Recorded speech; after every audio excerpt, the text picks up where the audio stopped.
आनंदपुर गांव में एक लाला जी थे। उनकी अंगूरों की खेती थी। उसकी रखवाली उनका नौकर बलदेव किया करता था।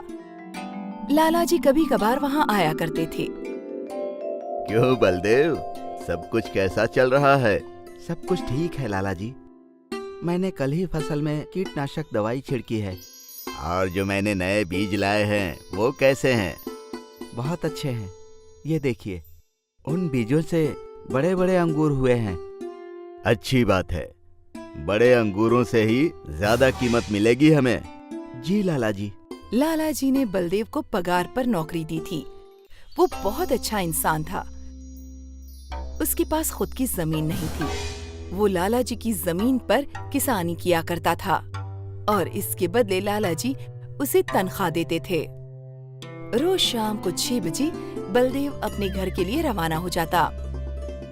एक रोज की बात है, बलदेव खेत पहुंचा और उसने देखा कि कई सारे अंगूर के गुच्छे गायब हो चुके थे। कल यहाँ बहुत सारे अंगूर के फिलिक थे, अचानक कहाँ गायब हो गए पता नहीं। लगता है मुझे कुछ एहसास हुआ होगा कि यहाँ अंगूर लगे थे। खैर, जाने दो। बलदेव ने ये बात अपने दिमाग में ज्यादा देर नहीं रखी और वो रोज की तरह अपना काम करने लगा और शाम होते ही वो घर के लिए रवाना हो गया। अगले दिन भी वही वाकया हुआ। उसे अंगूरों के खेत में अंगूर के गुच्छे कम नजर आए। ये कैसे हो सकता है? मैंने कल ही यहाँ पर अंगूर के बहुत सारे फिलिक देखे थे। कुछ तो गड़बड़ है यहाँ पर। लगता है कोई न कोई मेरे अंगूर चुरा रहा है। अगर लाला जी को ये बात पता चल गई तो वो मुझे नौकरी से निकाल देंगे। नहीं, मैं ऐसा नहीं होने दूंगा। मैं उस चोर को आज रात को किसी भी तरह पकड़ लूंगा। बलदेव ने फैसला किया कि उस रोज की रात वो अंगूरों के चोर को पकड़ के रहेगा। शाम के 7 बजे वो रोज की तरह अपने खेत से निकल तो गया, पर इस बार घर पर नहीं गया बल्कि पास में ही एक बड़ा पेड़ था, उसके पीछे जाकर छिप गया। उसके पास एक लाठी भी थी।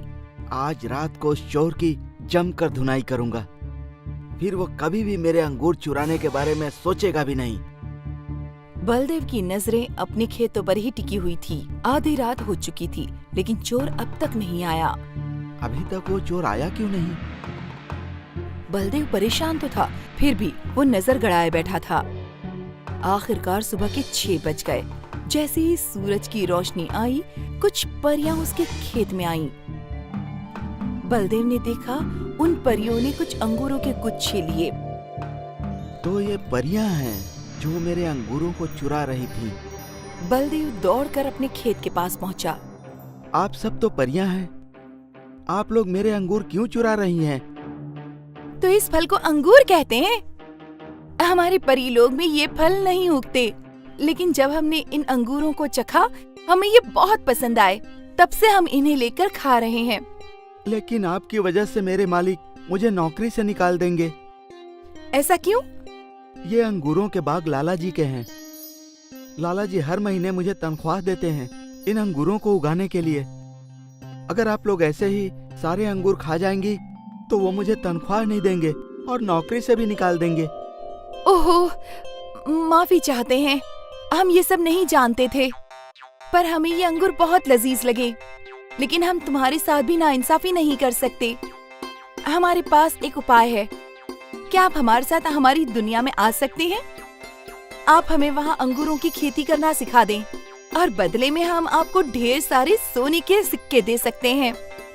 सोने के सिक्के? हाँ, और फिर हम हमारे लिए अंगूर उगाना भी सीख जाएंगे। ठीक है, मुझे मंजूर है। बलदेव ने कुछ अंगूरों के बीज लिए। फिर परियों ने बलदेव का हाथ पकड़ा और बलदेव को अपने साथ ले जाने लगी और कुछ मंत्र पढ़े। मंत्र पढ़ते ही बलदेव भी परियों के साथ हवा में उड़ने लगा। वो परियों के साथ बादलों के ऊपर उड़ने लगा। परियां बलदेव को बादलों के बगीचे में ले आईं। इस बगीचे में बहुत ही खूबसूरत और रंग बिरंगे फूल उगे थे। ये तो लाजवाब है। बलदेव बगीचे को देखकर खुश हुआ। मेरी समझ में नहीं आ रहा है कि बिना मिट्टी के ये सब कैसे उग गए। ये बादल जादुई हैं। ये बिल्कुल जमीन की मिट्टी की तरह होते हैं। इस पर जो भी बीज डालेंगे वो धरती के बीज की तरह उग जाते हैं। बलदेव ने उन बादलों पर अंगूर के कुछ बीज डाले। और उसके देखते देखते अंगूर फूटने लगे। काश धरती पर भी ऐसे आसानी से पौधे उगाए जा सकते। अंगूरों के पौधों को रोज पानी देना पड़ता है और तो और इनकी जांच भी करनी पड़ती है कि इनमें कोई कीड़े न लग जाएं। एक परी ने जादू किया और उनके सामने एक छोटा सा बादल आ गया। अब ये बादल इन अंगूरों को पानी देगा। धरती पर पौधों को कीड़े लग जाते हैं, पर यहाँ वैसा नहीं होता। यहाँ मिट्टी नहीं है ना। हाँ, वो तो मैं भूल ही गया था। अब हम क्या करें? कुछ नहीं, वक्त पर पानी और अच्छी खुराक देने से ये पौधे अपने आप अंगूर उगाएंगे। बलदेव की बात जारी थी।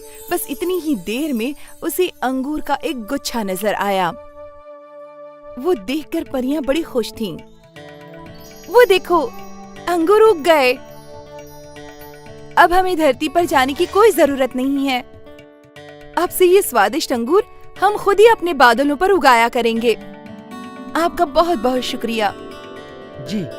परी ने फिर से कुछ जादू किया और बलदेव के हाथ में एक बहुत बड़ा घड़ा था जिसमें सोने के सिक्के थे। इतनी सारी सोने की मोहरें एक साथ देखकर बलदेव की आंखें चौंधी आ गईं। हमें जब भी आपकी जरूरत महसूस होगी हम आपसे मिलने आ जाएंगे। हाँ हाँ। परियों ने जादू किया और बलदेव परिलोक से गायब हो गया। वो वापस उसी अंगूरों के खेत में था जिसकी वो रखवाली किया करता था। बलदेव वो मटका लेकर अपने घर पहुंचा। इतने सारे सोने के सिक्के कहाँ से मिले आपको? बादलों पे खेती करने के लिए परियों ने दिया है। परियां? बलदेव ने अपनी पत्नी को सारा किस्सा बताया। आपकी ये दोनों बातें सुनकर मुझे यकीन नहीं हो रहा। एक तो ये कि हम अमीर बन गए और दूसरी ये कि बादलों पर भी खेती हुआ करती है। अब तुम मानो या ना मानो, लेकिन हकीकत यही है। बलदेव ने एक बड़ा सा घर खरीदा और साथ ही साथ अपनी खुद की जमीन भी। इस जमीन पर उसने भी अंगूरों की ही खेती की। अब उसे पैसों की बिल्कुल भी फिक्र नहीं थी। वो ऊपर वाले का शुक्रगुजार था। बादलों पर खेती करने से उसकी किस्मत ही बदल गई। आओ आओ, मैं तुम तीनों का ही इंतजार कर रहा था।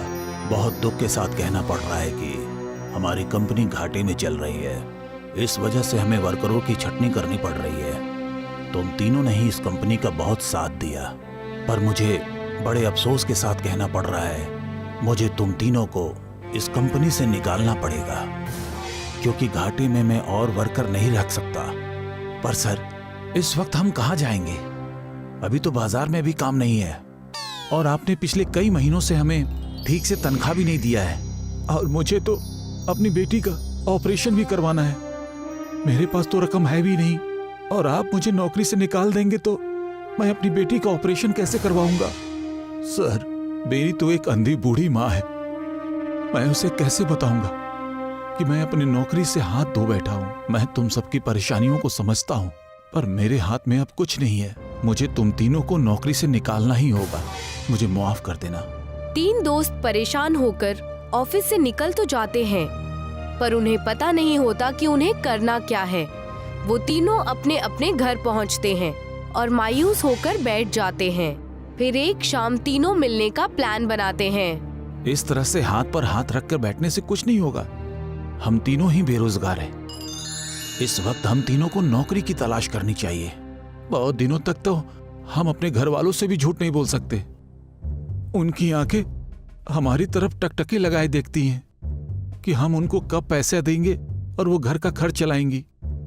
अब तो मुझसे भी अपने घर की हालत देखी नहीं जाती। चलो एक साथ नौकरी की तलाश करते हैं।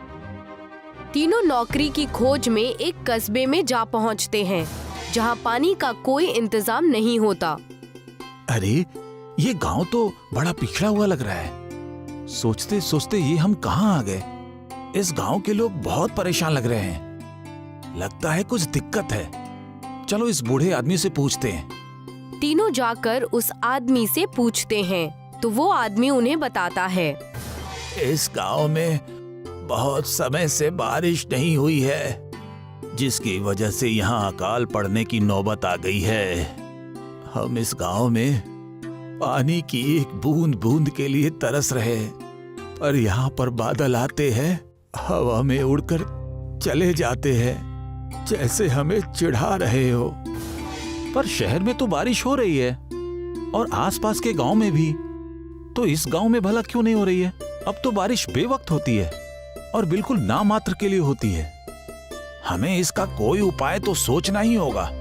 तीनों आपस में सलाह मशवरा करते हैं और पूरे कस्बे में देखते हैं तो वहाँ पर ना कुआं होता है ना ही कोई तालाब। वो समझ जाते हैं कि परेशानी क्या है। इस गांव में न तो कुआं है न तो तालाब। इस गांव के लोग पानी को व्यर्थ ही बहा देते हैं, उसे इकट्ठा करके नहीं रखते, जिससे इन्हें बहुत परेशानी उठानी पड़ती है। हमें इनकी मदद करनी चाहिए। वैसे भी हमारे पास तो कोई काम धंधा है नहीं। तू कहना क्या चाहता है? दरअसल बात यह है कि इस गांव में हमें कुएं और तालाब खोदने चाहिए, जिससे जब भी बारिश हो तो पानी इकट्ठा हो सके। हाँ, तुम सही कह रहे हो। हमें इन लोगों के काम आना चाहिए और इन्हें पानी की अहमियत भी बताना चाहिए। तीनों कामों में जुट जाते हैं। जब लोग उनसे पूछते हैं तो वो उन्हें पानी की अहमियत बताते हैं और उनकी बातें सुनकर सभी लोग मुतासिर होकर उनकी मदद करते हैं। इन कुओं और तालाब को खोदने से क्या फायदा है जब बारिश ही नहीं हो रही? बेवजह तुम मेहनत कर रहे हो। देखना, एक दिन ये तालाब और कुएं जरूर भरेंगे, ये मेरा यकीन है। ये सब एक बादल देख रहा था। वो ये देखकर बेहद खुश हुआ। जब एक दिन वो तीनों एक दरख्त के नीचे आराम फरमा रहे थे, तब वो उनके पास आया और बोला, मैं तुम्हारी कोशिश से बहुत खुश हूँ। इस गांव के लोग पानी की कदर नहीं करते थे और बेकार में पानी बहाते रहते थे। इसीलिए मैंने इस गांव में बरसना छोड़ दिया था। पर तुम्हारी कोशिश से मैं बहुत खुश हूँ और तुम्हें ये 3 बादल देना चाहता हूँ। इन बादलों का हम क्या करेंगे? ये बादल हमारे किस काम के? इन्हें बरसना है तो बरस जाए ना। ये बादल इस गांव पर बरसेंगे और तालाब और कुएं भर देंगे। पर तुम इन तीनों बादलों का उपयोग कर सकते हो। ये जादुई बादल हैं। इन पर तुम अपना रेस्टोरेंट बनाना, जो 3 अलग अलग तरह के खाने अपने आप ही बना देगा और तुम लोगों का रोजगार चल पड़ेगा।